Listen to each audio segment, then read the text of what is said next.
Hello students, ഈ ചിത്രത്തിൽ കാണുന്ന രംഗം നമ്മൾ സ്ഥിരം കാണുന്നതാണല്ലോ അല്ലേ? അതെ, നമ്മുടെ വീട് മുറ്റത്ത് നമ്മുടെ ഗാർഡനിലൊക്കെ നമ്മളിങ്ങനെ ചിത്രശലഭമൊക്കെ പാറി പറന്ന് നടക്കുന്ന എപ്പോഴും കാണുന്നൊരു കാഴ്ചയാണ്. അവരെന്തിനാ വരുന്നേ? അവർക്ക് വേണ്ടത് ഒരു പൂവിൽ നിന്നും പൂമ്പൊടിയായ പോളൻ ഗ്രെയിൻസും അതേപോലെ തേനും. ഇതാണ് അവരുടെ ഭക്ഷണം. പക്ഷേ ആ ഒരു പൂവിൽ വിസിറ്റ് ചെയ്യുമ്പോൾ അറിയാതെ സംഭവിച്ചു പോകുന്ന എന്താണ്? പോളിനേഷൻ, പരാഗണം. യെസ് സ്റ്റുഡൻസ്, ഇന്നത്തെ ടോപ്പിക്കാണ് നമ്മുടെ pollination. What is pollination? The transfer of pollen grains shed from the anther to the stigma of a pistil. നമുക്കറിയാം, പോളൻ ഗ്രെയിൻസ് ഒരു ആന്തറിന് പുറത്ത് വരുന്നത് ആന്തർ ഡിഹൈസ് ചെയ്യുമ്പോഴാണ്. എപ്പോഴാണ് ആന്തർ ഡിഹൈസ് ചെയ്യുന്നത്? ആന്തേഴ്സ് മെച്യൂരിറ്റിയിലേക്ക് എത്തുമ്പോഴാണ് ആന്തേഴ്സ് ഡിഹൈസ് ചെയ്യുന്നത്. അപ്പൊ ഈ ഡിഹൈസ് ചെയ്യുന്ന ആന്തറിൽ നിന്നും പോളൻ ഗ്രെയിൻസ് ഒരു പൂവിന്റെ സ്റ്റിഗ്മയിലോട്ട് വന്നു വീഴും. പൂവിന്റെ പിസ്റ്റിലിന്റെ സ്റ്റിഗ്മയിലോട്ട് വന്നു വീഴും. ആ ഒരു ട്രാൻസ്ഫർ, അതിനെ പറയുന്ന, ആ പ്രതിഭാസത്തിനെ പറയുന്ന പേരാണ് പോളിനേഷൻ. പോളിനേഷനെ നമുക്ക് 3 കാറ്റഗറീസിലായിട്ട് നമുക്ക് ക്ലാസിഫൈ ചെയ്യാം: ഓട്ടോഗാമി, ഗെയ്റ്റനോഗാമി ആൻഡ് സെനോഗാമി. ഓട്ടോ എന്ന പേര് കേൾക്കുമ്പോൾ തന്നെ നമുക്കറിയാം അല്ലേ? Self. It has something related to self. അപ്പൊ ബാക്കി എന്താണ് എന്നൊക്കെ നമുക്കൊന്ന് പരിചയപ്പെടാം.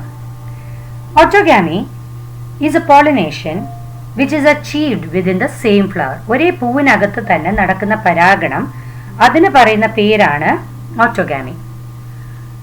The transfer of pollen grains from the anther to the stigma of the same flower. ഒരേ പൂവിന്റെ ആന്തർ അതേ പൂവിന്റെ സ്റ്റിഗ്മയിലോട്ട് വീഴുന്നു. ഇപ്പൊ കംപ്ലീറ്റ് ഓട്ടോഗാമി എന്ന് പറയുന്നത് വളരെ റെയർ ആണ് നോർമൽ ഫ്ലവേഴ്സുകളിൽ.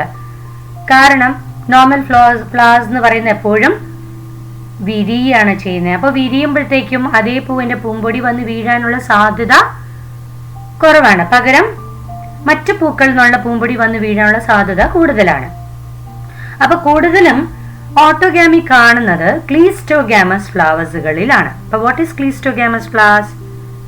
അതൊക്കെ നമുക്ക് പരിചയപ്പെടാം. അപ്പൊ ഓട്ടോഗാമിക്ക് ചില കണ്ടീഷൻസുകൾ വേണം അല്ലെ? എല്ലാ പൂക്കളിലും നടക്കത്തില്ല, എല്ലാ സിറ്റുവേഷനിലും നടക്കില്ല. അപ്പൊ എന്താ കണ്ടീഷൻസ്? കണ്ടീഷൻസ് എന്ന് പറയുമ്പോൾ പോളൻ റിലീസും സ്റ്റിഗ്മ റിസെപ്റ്റിവിറ്റിയിലും സിൻക്രോണി വേണം. ദാറ്റ് മീൻസ് പോളൻ ആന്തറിന് റിലീസ് ചെയ്യുന്ന എപ്പോഴാ? ആന്തർ മെച്യൂർ ആയി കഴിയുമ്പോൾ അത് ഡിഹൈസ് ചെയ്യും, എന്നിട്ട് പോളൻസ് അതിൽ നിന്ന് റിലീസ് ചെയ്യും. അതേപോലെ സ്റ്റിഗ്മ എപ്പോഴും റിസെപ്റ്റീവ് ആവുന്നേ? സ്റ്റിഗ്മ മെച്യൂർ ആവുമ്പോൾ. അപ്പൊ ഈ പറഞ്ഞ പോളന്റെ റിലീസും സ്റ്റിഗ്മയുടെ റിസെപ്റ്റിവിറ്റിയും ഏതാണ്ട് ഒരേപോലെ ആയിരിക്കണം, സിൻക്രണൈസ്ഡ് ആയിരിക്കണം. ഒപ്പം ഈ ആന്തറും സ്റ്റിഗ്മയും അടുത്തടുത്തിരുന്നാലല്ലേ ആ പൂവിന്റെ ആന്തറിൽ നിന്നുള്ള പോളൻ ഗ്രെയിൻ അതേ പൂവിന്റെ സ്റ്റിഗ്മയിൽ വീഴാനുള്ള സാധ്യത കൂടുകയുള്ളൂ. അതാണ് ഈ ചിത്രത്തിൽ കാണിച്ചിരിക്കുന്നത്. നിങ്ങൾക്ക് കാണാം, anthers and stigma are placed close to one another so that the pollen grain from the anther falls onto the stigma of the same flower.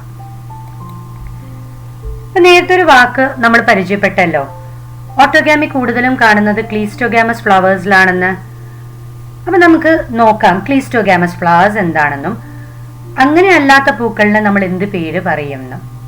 അപ്പൊ നമുക്ക് cleistogamous flowers versus chasmogamous flowers എന്താണെന്ന് നോക്കാം. അപ്പൊ ക്ലീസ്റ്റോഗാമസ് ഫ്ലവേഴ്സ് എന്ന് പറയുമ്പോൾ the flowers which do not open at all, വിരിയത്തേ ഇല്ല, അടഞ്ഞിരിക്കും, എപ്പോഴും മുട്ടുപരുവത്തിലിരിക്കും. എന്നാൽ ചാസ്മോഗാമസ് ഫ്ലവേഴ്സ് ആണെങ്കിലോ ദ നോർമൽ ഫ്ലവേഴ്സ്, വിരിയുന്ന പൂക്കൾ with exposed stamens and stigma. സ്റ്റേമനും എക്സ്പോസ്ഡ് ആണ്, സ്റ്റിഗ്മയും എക്സ്പോസ്ഡ് ആണ്. എന്നാൽ ക്ലീസ്റ്റോഗാമസ് ഫ്ലവേഴ്സിലോ anthers dehisce inside the flower bud. പൂമൊട്ടിനകത്ത് വെച്ച് തന്നെ ഈ ആന്തർ ഡിഹൈസ് ചെയ്യും. അപ്പൊ അതുകൊണ്ട് തന്നെ അതിനകത്തുള്ള പോളൻ ഗ്രെയിനുകൾ അതേ പൂവിന്റെ സ്റ്റിഗ്മയിലോട്ടേക്ക് വീഴും. എന്നാൽ ചാസ്മോഗാമസ് ഫ്ലവേഴ്സിൽ ആന്തേഴ്സ് ഡിഹൈസ് ചെയ്യുന്നത് പൂ വിരിഞ്ഞിട്ടാണ്. ക്ലീസ്റ്റോഗാമസ് ഫ്ലവേഴ്സിൽ എക്സ്ക്ലൂസീവായിട്ട് സെൽഫ് പോളിനേഷൻ മാത്രമേ നടക്കുകയുള്ളൂ. എന്നാൽ ചാസ്മോഗാമസ് ഫ്ലവേഴ്സിലോ ക്രോസ് പോളിനേഷൻ, മറ്റൊരു പൂവിൽ നിന്നുള്ള പൂമ്പൊടിയാണ് വേറൊരു പൂവിലേക്ക് വീഴുന്നത്, അതേ സ്പീഷീസിൽ പെട്ട മറ്റൊരു പൂവിലേക്ക് വീഴുന്നത്. that indicates cross pollination. Cleistogamous flowers pollinator ഇല്ലെങ്കിലും പരാഗണം നടത്തുന്ന ഏജന്റുകളെയാണ് നമ്മൾ പോളിനേറ്റർ എന്ന് പറയുന്നത്. അപ്പോൾ അങ്ങനെയുള്ള ഏജന്റുകൾ ഇല്ലെങ്കിലും ഉറപ്പായി ഫെർട്ടിലൈസേഷൻ നടക്കും. അതിനെ തുടർന്ന് വിത്തുണ്ടാവും. നമുക്കറിയാം എപ്പോഴും ഫെർട്ടിലൈസേഷൻ, സെക്ഷൽ റീപ്രൊഡക്ഷൻ നടക്കുന്ന പൂക്കളിനകത്താണെന്നും സെക്ഷൽ റീപ്രൊഡക്ഷനെ തുടർന്നാണ് ഒരു പൂവിൽ നിന്നും ഫ്രൂട്ട് ഉണ്ടാവുന്നതെന്നും ഫ്രൂട്ടിനകത്ത് സീഡുകൾ ഉണ്ടാവുകയും ചെയ്യുന്നത് സെക്ഷൽ റീപ്രൊഡക്ഷന് ശേഷമാണെന്ന് നമുക്കറിയാം. അപ്പോൾ ഈ പറഞ്ഞ പോളിനേറ്ററുകൾ ഇല്ലെങ്കിലും, പരാഗണം ചെയ്യുന്ന ഏജന്റുകൾ ഇല്ലെങ്കിൽ പോലും ക്ലീസ്റ്റോഗാമസ് ഫ്ലവേഴ്സിൽ ഉറപ്പായി വിത്തുകൾ ഫോം ചെയ്യും. അപ്പൊ നമുക്ക് കുറച്ച് ക്ലീസ്റ്റോഗാമസ് ആൻഡ് ചാസ്മോഗാമസ് ഫ്ലവേഴ്സ് ഒന്ന് പരിചയപ്പെടാം. ചാസ്മോഗാമസ് ഫ്ലവേഴ്സ് നോർമൽ ഫ്ലവേഴ്സ്, നമ്മൾ ചുറ്റുവറ്റത്ത് കാണുന്ന മിക്ക പൂക്കൾ, വിരിയുന്ന പൂക്കളുകളെല്ലാം നമുക്ക് വേണമെങ്കിൽ ചാസ്മോഗാമസ് ഫ്ലവേഴ്സ് എന്ന് വിശേഷിപ്പിക്കാം. ഇന്ന് ക്ലീസ്റ്റോഗാമസ് ഫ്ലവേഴ്സ് എന്ന് വിരിയാത്ത പൂക്കളാണ്. അപ്പൊ അതിൽ ഇതാ നോക്കൂ, കുറച്ച് ഇനം പൂക്കളിൽ 2 തരം പൂക്കൾ നമുക്ക് കാണാൻ സാധിക്കും.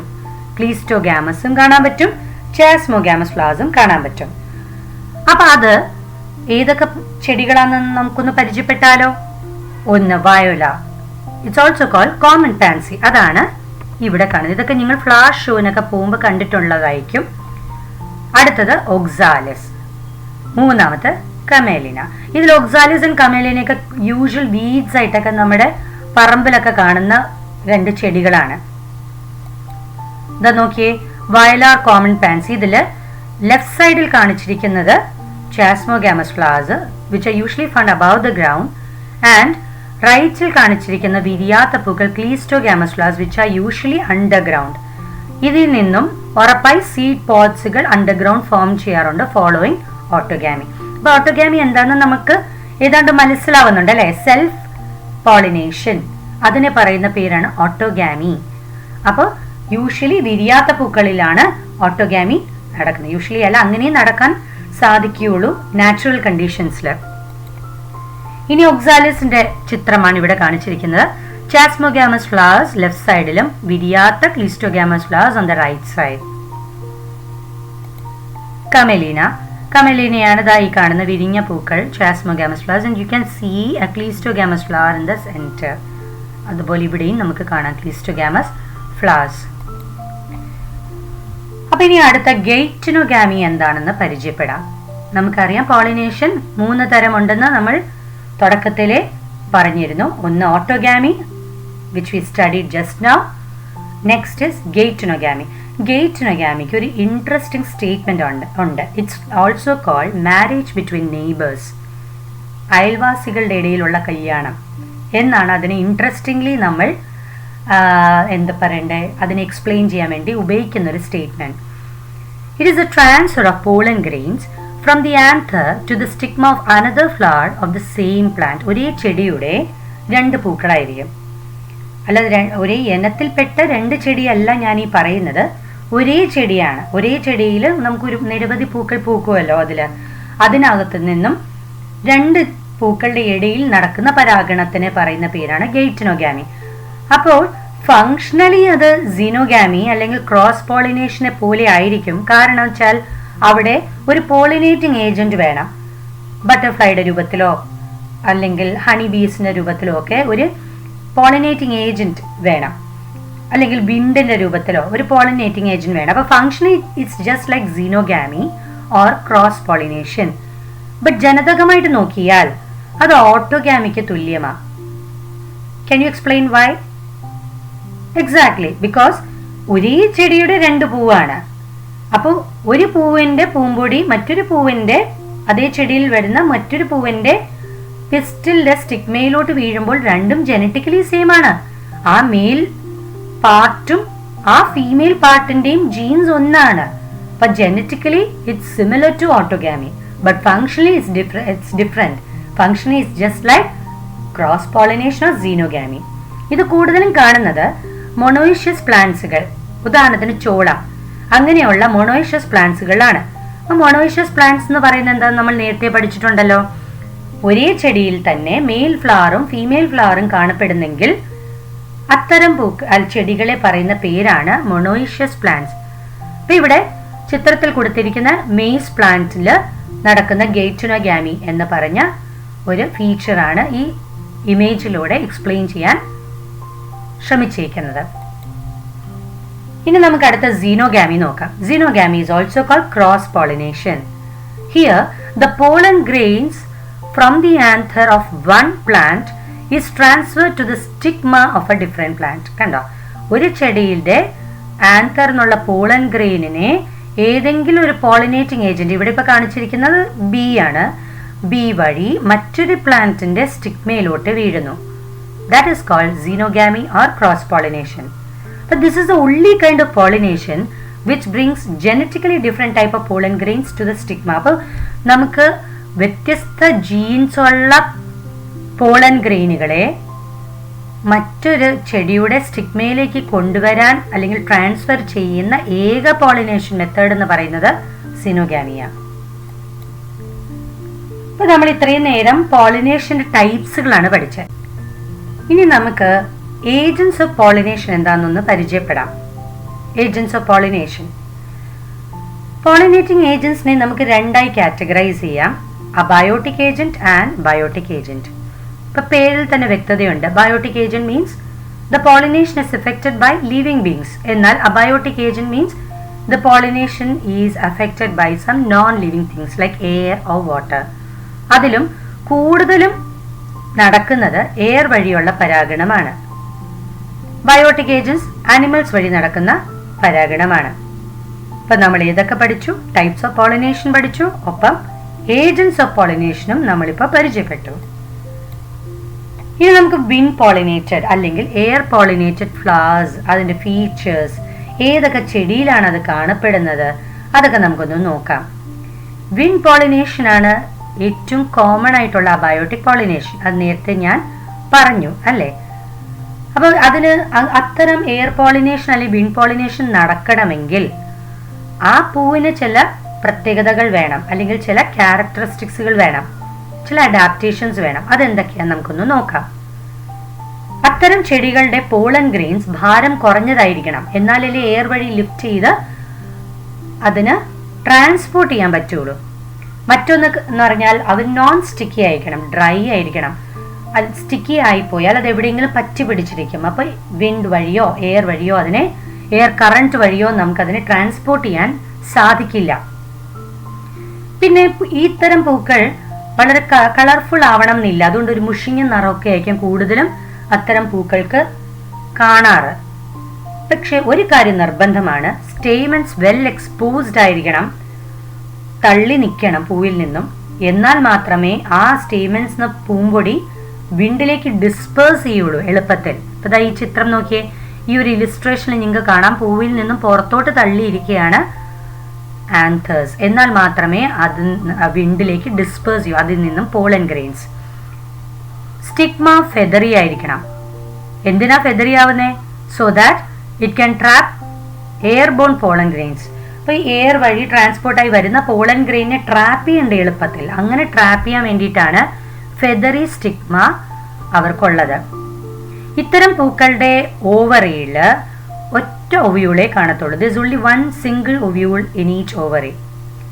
പിന്നെ ധാരാളം പൂക്കൾ ഉണ്ടെങ്കിൽ ആ പൂക്കളെല്ലാം ഒരു പൂക്കൊലയായിട്ടോ ഇൻഫ്ലോറസൻസ് ആയിട്ടോ പാക്ക് ചെയ്യപ്പെട്ടിട്ടുണ്ടാവും. ഉദാഹരണത്തിന് ചോളത്തില് കോൺകോബ്. ഈ കോൺകോബിലെ ടാസിൽസ് എന്ന് പറഞ്ഞ പുറത്തോട്ട് ഇങ്ങനെ കുറെ ഹെയർ ലൈക്ക് സ്ട്രക്ചേഴ്സ് നമുക്ക് കാണാൻ പറ്റും.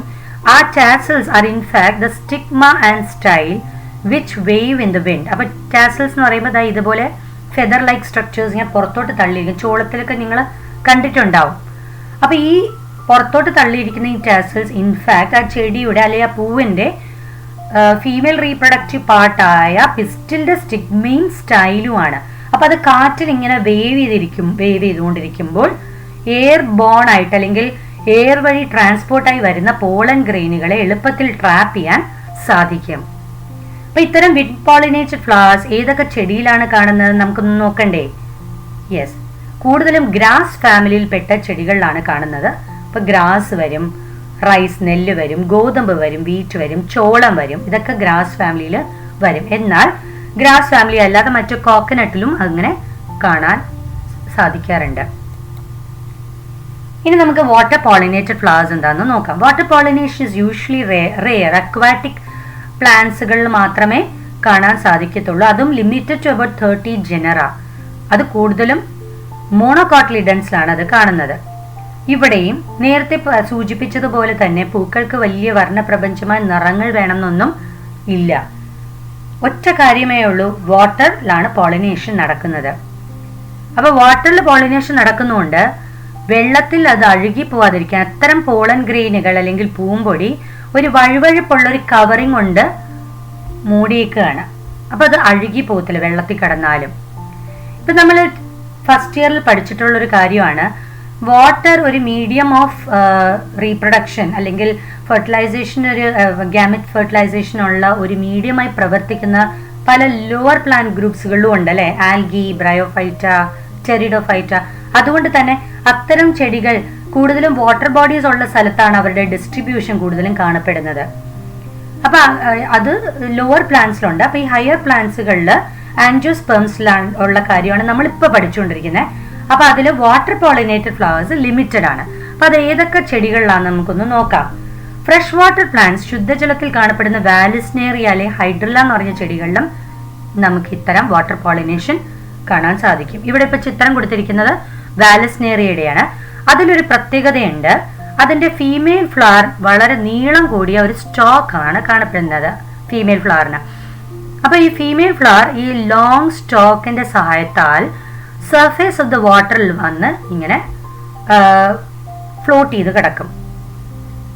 എന്നാൽ മെയിൽ ഫ്ലവേഴ്സ് അതിൽ നിന്നും റിലീസ് ആവുന്ന പോളൻ ഗ്രെയിൻസും അതും നേരെ സർഫേസിലേക്ക് വരും. എന്നിട്ട് ഇത് വെള്ളത്തിന് ഓളത്തിലൂടെയാണ്, പാസീവ്ലി ആണ് വരുന്നത് കേട്ടോ. അപ്പൊ ഈ ഫീമെയിൽ ഫ്ലവർ എന്തായാലും with the help of A long stock female flower ഇങ്ങനെ ഫ്ലോട്ട് ചെയ്ത് കിടക്കുകയാണ് വെള്ളത്തിന്റെ സർഫേസിൽ. മെയിൽ ഫ്ലവേഴ്സിന് റിലീസായി പോളൻ ഗ്രെയിൻസ് വെള്ളത്തിന്റെ കറൻസിന്റെ ഒപ്പം പാസീവ്ലി സ്വിം ചെയ്ത് ഈ ഫീമെയിൽ ഫ്ലവറിലേക്ക് എത്തി അവിടെ വെച്ച് പോളിനേഷൻ നടക്കും. എന്നാൽ സീ ഗ്രാസസ് ലൈക്ക് സോസ്റ്റിറ അതിലൊക്കെ നടക്കുന്ന എങ്ങനെയാന്ന് വെച്ചാൽ female flowers remain submerged in water, വെള്ളത്തിൽ സബ്മേർജ് ചെയ്താണ് കിടക്കുന്നത്. ഈ pollen grains R released inside the water. Pollen grain നീളം കൂടിയതും റിബൺ ലൈക്ക് ആണ് and they are carried passively inside the water. ചിലതൊക്കെ സ്റ്റിഗ്മയിലെത്തും. വെള്ളത്തിലൂടെ നീന്തി വരുന്ന ഈ പോളൻ ഗ്രെയിനുകളിൽ ചിലത് സ്റ്റിഗ്മയിലെത്തി പോളിനേഷൻ നടക്കും. ഇനി ഒരു ചോദ്യം, അക്വാട്ടിക് പ്ലാന്റ്സുകളിൽ എല്ലാത്തിലും വാട്ടർ പോളിനേഷൻ ആണോ നടക്കുന്നത്? ഇപ്പൊ ഉദാഹരണത്തിന് ഈ ചിത്രത്തിൽ കൊടുത്തിരിക്കുന്നത് ലോട്ടസ് അല്ലെ വാട്ടർ ലില്ലി, അതിലൊക്കെ ഏത് തരം പോളിനേഷൻ ആയിരിക്കും? ചിത്രത്തിൽ നിങ്ങൾക്ക് വേറെ ഏതെങ്കിലും പോളിനേറ്ററിനെ കാണാൻ സാധിക്കുന്നുണ്ടോ? കറക്റ്റ്, നിങ്ങൾക്ക് ഇവിടെ ഒരു ബീനെ കാണാം അല്ലെ, ഒരു ഇൻസെക്റ്റിനെ കാണാൻ പറ്റുന്നുണ്ട്. അപ്പൊ അവിടെ ഇൻസെക്ട് പോളിനേഷൻ ആണെന്ന് നിങ്ങൾക്ക് വ്യക്തമായല്ലോ. അതെന്തുകൊണ്ടാ? Although these are aquatic plant, പക്ഷെ അവർ ഫ്ലവർ എന്ന് പറയുന്നത് ഇമേർജന്റ് ആണ്, വെള്ളത്തിൽ നിന്ന് മുകളിലോട്ട് ഇങ്ങനെ പൊങ്ങിക്കുകയാണ് ചെയ്യുന്നത്. അതുകൊണ്ട് വാട്ടർ പോളിനേഷൻ ആവശ്യമില്ല. അവിടെ പോളിനേഷൻ നടക്കുന്നത് ബയോട്ടിക് ഏജന്റ് വഴിയാണ്. അപ്പൊ ബയോട്ടിക് ഏജന്റ് ഏതൊക്കെയാണെന്ന് നമുക്ക് പരിചയപ്പെടാം. ബയോട്ടിക് ഏജന്റ് വഴി നടക്കുന്ന പോളിനേഷൻ നമുക്കൊന്ന് നോക്കാം. ബയോട്ടിക് ഏജൻസുകളിൽ ബീസ് വരും, ബട്ടർഫ്ലൈസ് വരും, ഓർഡിനറി ഫ്ലൈസ് വരും, വണ്ട് ബീറ്റിൽസ് വരും, കടന്തൽ വാസ്പ്, ആൻസ് ആൻഡ് നിശാശലഭം അല്ലെങ്കിൽ മോത്ത് വരും. പക്ഷികളും വരും, സൺബേർഡ്സ് ഓർ ഹമ്മിങ് ബേർഡ്സ് അല്ലെ, വവ്വാല്, ബാറ്റ് വരും. പിന്നെ ചില പ്രൈമേറ്റ്സുകൾ ലൈക്ക് ലെമൂർ, അതുപോലെ മരത്തിൽ ജീവിക്കുന്ന അർബോറിയൽ എന്നാണ് മരത്തിൽ ജീവിക്കുന്ന ജന്തുക്കളെ പറയുന്ന അർബോറിയൽ. അപ്പൊ അർബോറിയൽ ആയിട്ടുള്ള റോഡന്റുകൾ, ഉദാഹരണത്തിന് അണ്ണാൻസ്, സ്ക്വിറൽസ്. പിന്നെ ഉരകങ്ങളിൽ റെപ്റ്റൈൽസുകളിലെ ഗിക്കോ ലിസാർഡും ഗാർഡൻ ലിസാർഡുകളും ബയോട്ടിക് ഏജന്റുകളായി പെരുമാറാറുണ്ട്. ഇനി ബയോട്ടിക് ഏജന്റ് പോളിനേറ്റഡ് ഫ്ലവേഴ്സിന്റെ ഫീച്ചേഴ്സ് ഏതൊക്കെയാണെന്ന് നമുക്കൊന്ന് നോക്കാം. ഈ പൂക്കൾ ബയോട്ടിക് ഏജന്റ് വഴി പോളിനേറ്റ് ചെയ്യുന്ന പൂക്കൾ ഏത് സ്പീഷീസ് ഓഫ് ആനിമൽ ആണോ അവരെ പോളിനേറ്റ് ചെയ്യുന്നത് അതിനനുസരിച്ച് സ്പെസിഫിക്കലി അഡാപ്റ്റഡ് ആയിരിക്കും. ഉദാഹരണത്തിന് ഇപ്പോൾ ബേർഡ് വഴി പോളിനേറ്റ് ചെയ്യുന്ന ഒരു പൂവാണെങ്കിൽ അതിൻ്റെ ഒരു ലോങ് കൊറോള ട്യൂബ് കാണും, ഒരു കോളാമ്പി പോലെ കൊളാമ്പി പൂക്കളിലൊക്കെ നിങ്ങൾ കണ്ടിട്ടുണ്ട്, ലോങ് കൊറോള ട്യൂബ് കാണും. So that it can insert its beak into the flower and suck nectar. അപ്പൊ ആ ഒരു അഡാപ്റ്റേഷൻ അത്തരം പൂക്കളിൽ കാണും. ഇനി അത് കൂടാതെ ഫ്ലവേഴ്സ് എന്ന് പറയുന്നത് ബയോട്ടിക് ഏജന്റ് വഴി പോളിനേറ്റ് ചെയ്ത ഫ്ലവേഴ്സ് ദേ വെരി ലാർജ്. എന്നാൽ ഈ ബയോട്ടിക് ഏജന്റ് ഈ പൂവിനെ കണ്ട് ശ്രദ്ധിച്ച് തേൻ കുടിക്കാനായിട്ട് അതിലേക്ക് വരുവുള്ളൂ. കളർഫുൾ ആയിരിക്കും, വർണ്ണ പ്രപഞ്ച നിറങ്ങളായിരിക്കും, വർണ്ണപ്പകിട്ടുള്ള നിറങ്ങളായിരിക്കും. ഈ സ്ലൈഡിൽ തന്നെ നിങ്ങൾക്ക് കാണാം, പലതരം നിറങ്ങളാണ് കാണാൻ സാധിക്കുന്നത്. ഫ്രേഗ്രന്റ് ആയിരിക്കും, മണം കാണും. റിച്ച് ഇൻ നെക്ടർ, ഈ ഇൻസെക്ട്സ് അല്ലെങ്കിൽ ഒരു biotic agent animal visitor visit ചെയ്യണമെങ്കിൽ അവർക്ക് പകരം വേണ്ടത് റിവാർഡാണ്. അപ്പൊ ആ റിവാർഡ് എന്ന് പറയുമ്പോൾ they should be rich in nectar. Nectar ധാരാളം വേണം. ഇനി പൂക്കൾ അഥവാ ചെറുതാണെങ്കിൽ, ഇപ്പൊ ഇവിടേക്ക് നിങ്ങൾക്ക് കാണാം ചെറിയ പൂക്കളുള്ള, ബട്ട് അങ്ങനെയാണെങ്കിൽ അവർ ക്ലസ്റ്റേർഡ് ആയിരിക്കും ഇൻ ടു ഇൻഫ്ലോറസൻസ്. ഇൻഫ്ലോറസൻസ് എന്ന് പറഞ്ഞാൽ പൂക്കൊലയായിട്ട് ക്ലസ്റ്റേർഡ് ആയിരിക്കും. സോ ദാറ്റ് അപ്പോഴായിരിക്കും അവർക്ക് വലിപ്പം കൂടുന്നതും പെട്ടെന്ന് കോൺസ്പിക്വസ് ആകും, ശ്രദ്ധയിൽ പെടുന്ന രീതിയിൽ അവരുടെ ആകൃതി മാറും. ഇനി എല്ലാ പൂക്കൾക്കും ഫ്രേഗ്രൻസോ മണോ ഉണ്ടോ? ഇല്ല, നാറ്റമുള്ള പൂക്കളും ഉണ്ട്. അപ്പൊ നാറ്റമുള്ള പൂക്കളാവുമ്പോഴാണ് ഫ്ലൈസ് അല്ലെങ്കിൽ ബീറ്റിൽസ് പോളിനേറ്റ് ചെയ്യാൻ വരുന്നത്. ബിക്കോസ് നമുക്കറിയാം ഹൗസ് ഫ്ലൈ ഒക്കെ ചീയുന്ന വസ്തുക്കളിലാണ് യൂഷ്വലി കാണുന്നത്. അവർക്ക് ഫ്രേഗ്രൻസ് അല്ല വേണ്ടത്, they want a foul odour to locate the thing. അപ്പൊ അതുകൊണ്ട് അത്തരം പൂക്കൾക്ക് ഒരു ഫൗൾ സ്മെല്ലായിക്കുള്ള. ഈ പൂവ് എന്ത് പൂവാ ഇത്? It is a largest flower in this world. It's called rafflesia അല്ലേ? ഇനി അതുപോലെ തന്നെ മറ്റൊരു പ്രത്യേകത എന്ന് പറയുന്നത് രാത്രി പോളിനേറ്റ് ചെയ്യാൻ വരുന്ന മോത്ത്സ് ഒക്കെയാണ് രാത്രി പോളിനേറ്റ് ചെയ്യാൻ വരുന്നത്. അപ്പൊ അങ്ങനെയുള്ള ഇൻസെക്ട്സ് പോളിനേറ്റ് ചെയ്യുകയാണെങ്കിൽ അത്തരം പൂക്കൾ, യൂഷ്വലി രാത്രി വിരിയുന്ന പൂക്കളാണ് മോത്ത്സ് വഴി പോളിനേറ്റ് ചെയ്യപ്പെടുന്നത്. അപ്പൊ ഈ രാത്രി വിരിയുന്ന പൂക്കൾ മോത്തിന്റെ ശ്രദ്ധയിൽപ്പെടണമെങ്കിൽ അവർക്ക് നല്ല ഫ്രേഗ്രൻസ് ഉണ്ടാവും, വൈറ്റ് ഇൻ കളർ ആയിരിക്കും. So that it stands out in the darkness of night. ഇനി ഞാൻ നേരത്തെ പറഞ്ഞല്ലോ ദാറ്റ് അനിമൽ പോളിനേറ്റേഴ്സ് അല്ലെങ്കിൽ ബയോട്ടിക് ഏജന്റ് ഒരു പൂവിനെ വിസിറ്റ് ചെയ്യണമെങ്കിൽ എന്തെങ്കിലും അവർക്ക് ഇൻ റിട്ടേൺ കിട്ടണം എന്നുള്ളത്. അപ്പൊ ഇങ്ങനെ ഒരു റിവാർഡ് എടുക്കാൻ വരുമ്പോൾ എങ്ങനെയാണ് പോളിനേഷൻ നടക്കുന്നതെന്ന് നമുക്കൊന്ന് നോക്കാം. How do animals effect pollination? To sustain animal visits the flowers provide rewards to the animals in the form of pollen grains and nectar. അപ്പൊ ഈ റിവാർഡ് എടുക്കാൻ വേണ്ടിയിട്ടാണ് വാസ്തവത്തിൽ ഈ പോളിനേറ്റേഴ്സ് ഓർ ബയോട്ടിക് ഏജന്റ്സ് ഈ പൂക്കളെ വിസിറ്റ് ചെയ്യുന്നത്. ബട്ട് ഇൻ ദ പ്രോസസ് എന്ത് സംഭവിക്കുന്നു? ഇവരുടെ ബോഡിയിൽ പൂമ്പൊടി കോട്ടഡ് ആയി പോകും, ഒട്ടിപ്പിടിക്കും, സ്റ്റിക്കി ആയതുകൊണ്ട്. എന്നിട്ട് ഈ ബയോട്ടിക് ഏജന്റ് അല്ലെങ്കിൽ ഈ ഒരു അനിമൽ പോളിനേറ്റർ മറ്റൊരു പൂ വിസിറ്റ് ചെയ്യുമ്പോൾ ഇതിന്റെ ബോഡിയിൽ പറ്റിയിരിക്കുന്ന പോളൻ മറ്റൊരു പൂവിന്റെ സ്റ്റിഗ്മയിലേക്ക് ചെന്ന് ട്രാൻസ്ഫർ ആയി പോകും. അങ്ങനെയാണ് പോളിനേഷൻ സംഭവിക്കുന്നത്. അറിയാതെ സംഭവിക്കുന്നതാണ്. അവിടെ പൂവിലേക്ക് വിസിറ്റ് ചെയ്യുന്നത് തേനും പൂമ്പൊടി എടുക്കാൻ, പക്ഷെ ഈ പ്രോസസ്സിൽ അറിയാതെ സംഭവിച്ചു പോകുന്ന ഒരു പ്രതിഭാസമാണ് പോളിനേഷൻ. ഇനി നമുക്കൊരു വീഡിയോ കാണാം. ഇത് കണ്ടോ? ഒരു ഇൻസെക്ട് ഒരു പൂവിൽ വന്ന് നെക്ടർ അല്ലെ പോളൻ ഗ്രെയിൻ എടുക്കാൻ വരികയാണ്. പൂവിൽ വിസിറ്റ് ചെയ്തു. വിസിറ്റ് ചെയ്യുമ്പോൾ നിങ്ങൾക്കത് കാണാൻ പറ്റും. ആൻഥറിനെ അത് നല്ലോണം ഷേക്ക് ചെയ്തിട്ട് ഈ പറഞ്ഞ അതിൽ നിന്നും പോളൻസ് റിലീസ് ചെയ്യുന്നത് നിങ്ങൾക്ക് കാണാം. വീഡിയോ ക്ലോസ്ലി ഒബ്സർവ് ചെയ്തേ. കണ്ടോ എന്ത് ബ്യൂട്ടിഫുൾ ആയിട്ടാണ് ആ ഇൻസെക്ട് ആ ആൻഥറിന്റെ അകത്തിൽ നിന്നും പോളൻ ഗ്രെയിൻസ് ഡസ്റ്റിന്റെ രൂപത്തിൽ അത് പുറത്തോട്ടേക്ക് വീഴുന്നത് നിങ്ങൾക്ക് കാണാം അല്ലേ? ആ ഇൻസെക്ടിന്റെ പുറത്തോട്ടിങ്ങനെ വീഴാണ്. വീഡിയോഗ്രാഫി എന്ത് എക്സലന്റ് ആയിട്ടാണ് ചെയ്തേക്കുന്നത് നോക്കൂ. ഇതൊക്കെ ഇന്റർനെറ്റിന് ലഭിച്ച വീഡിയോസ് ആണ്. ഇങ്ങനെ ബ്യൂട്ടിഫുൾ വീഡിയോസുകൾ നമുക്ക് ഇന്റർനെറ്റിൽ നിരവധിയുണ്ട്. നമുക്ക് ഇതെങ്ങനെയാണ് ഈ പോളിനേഷൻ ഇഫക്റ്റ് ചെയ്യുന്നതെന്നൊക്കെ കൃത്യമായിട്ട് മനസ്സിലാക്കാൻ പറ്റും. ഓക്കെ, ഇനി മറ്റ് പൂക്കളിൽ ചില പ്രത്യേകതകളുണ്ട്. വേറെ പല പൂക്കളിലും പോളിനേഷന്റെ പ്രത്യേകതകൾ അത് നമുക്കൊന്ന് പരിചയപ്പെടാം.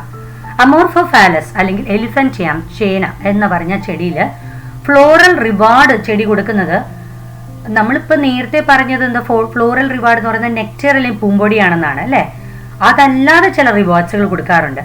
ഉദാഹരണത്തിന് ഈ ചെടിയിൽ റിവാർഡ് എന്ന് പറയുന്നത് അനിമൽ വിസിറ്ററിന് അവരുടെ മുട്ടയിടാനായിട്ട് ഒരു സേഫ് പ്ലേസ് കൊടുക്കുന്നു എന്നുള്ളതാണ്. അപ്പം ഈ പൂവിനെ വിസിറ്റ് ചെയ്യുന്ന ഒരു അനിമൽ വിസിറ്റർ അല്ലെങ്കിൽ ഇൻസെക്റ്റ് ഈ പൂവിൻ്റെ ഉള്ളിലേക്ക് കയറിയിട്ട് അതിൻ്റെ ഉള്ളിൽ കൊണ്ടുവന്ന് മുട്ട നിക്ഷേപിക്കും. അപ്പം അതവിടെ സേഫ് ആയിട്ടിരിക്കും. എന്ത് ഇൻട്രസ്റ്റിംഗ് ആണ് അല്ലേ. ഈ ഒരു ചെടിയുടെ പൂവിൻ്റെ പ്രത്യേകത എന്ന് പറഞ്ഞാൽ it is the tallest flower, about 6 feet tall. അതാണ് ആ ഒരു പൂവിൻ്റെ പ്രത്യേകത. അപ്പം അതിൻ്റെ അകത്തേക്ക് അങ്ങ് താഴോട്ട് ഉള്ളിൽ സേഫായിട്ട് കൊണ്ടുവന്ന് ഇൻസെക്റ്റ് എഗ്സ് ലേ ചെയ്തേക്കുന്ന കണ്ടോ. ഇൻസെക്റ്റ് ഇവിടെ ഇരിക്കുന്നത് നിങ്ങൾക്ക് കാണാം.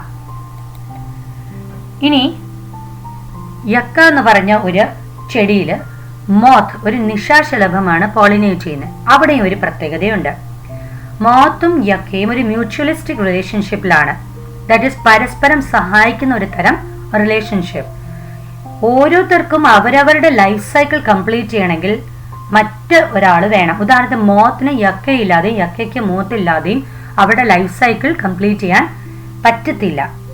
അപ്പൊ മോത്ത് എന്താ ചെയ്യുന്നത്, ഈ പൂവിൻ്റെ ഓവറിയുടെ അകത്തുള്ള ലൊക്യൂളിൻ്റെ ഉള്ളിൽ കൊണ്ടുവന്ന് മുട്ടയിടും. എന്നിട്ട് ഈ മുട്ട വിരിഞ്ഞ് വരുന്ന സമയം, ലാർവയായിട്ട് പുറത്ത് വരുന്ന സമയം ആകുമ്പോഴത്തേക്കും ഈ ഓവറിയുടെ ഉള്ളിലുള്ള ഒവ്യൂള് ഫെർട്ടിലൈസേഷൻ എല്ലാം കഴിഞ്ഞ് സീഡ് രൂപപ്പെടുത്തി തുടങ്ങിയിട്ടുണ്ടാവും. അപ്പം രണ്ടും ഒരുമിച്ച് നടക്കും. ദാറ്റ് ഈസ് മോത്തിന്റെ ഡെവലപ്മെന്റ്, മോത്തിന്റെ സീഡിൽ നിന്നും ഹാച്ച് ചെയ്ത് ലാർവ ഫോം ചെയ്യുന്ന ആ ഡെവലപ്മെന്റും ഒപ്പം ഒവ്യൂളിൽ നിന്ന് സീഡ് ഉണ്ടാവുന്ന ആ ഡെവലപ്മെന്റും എല്ലാം ഒരുമിച്ച് നടക്കും. അപ്പം പരസ്പരം പൂരകമാണ് അവര്.